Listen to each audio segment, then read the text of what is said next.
জন্য ইমাম বানায় পাঠাইছি। ইযা আম্মাল নাসা ফালিয়ুখাফফিফ ইমা আম্মা আহাদুকুমুন নাসা ফালিয়ুখাফফিফ, তোমাদের কেউ যখন জামাতের ইমামতি করে সেজন্য নামাজটাকে ছোট করে। ফাইন্না ফীহিমাল মারিদ ওয়াল মুসাফির ওয়া যাল হাজা, কেননা তার পিছনে অসুস্থ কেউ দাঁড়াতে পারে, মুসাফির দাঁড়াতে পারে, হাজতওয়ালা লোক দাঁড়াতে পারে। আমি এই পাশ দিয়ে যাচ্ছি, হঠাৎ মুসাফির মানুষ দেখি মসজিদে এশার নামাজ হইতেছে, ভাবলাম যাচ্ছি যখন ওযুটাও আছে নামাজটা পড়ে নি, ডুইকা দাঁড়ায় দেখি ইমাম সাহেব ধরছে সূরা বাকারা। কষ্ট আছে না নাই?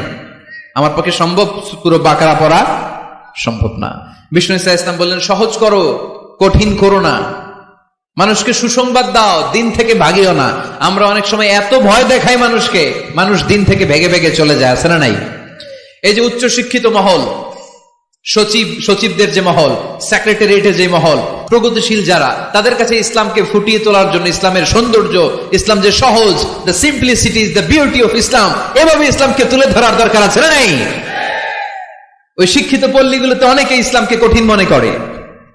আমরা এমন ভাবে বলি, আজকে যে লোকটা কালিমা পড়ে মুসলমান হইলো, আপনি যদি বলেন তুই সুদ খাবি না, তুই ঘুষ খাবি না, তুই সিনেমা দেখবি না, তুই সিগারেট খেতে পারবি না, তুই গাঞ্জা টানতে পারবি না,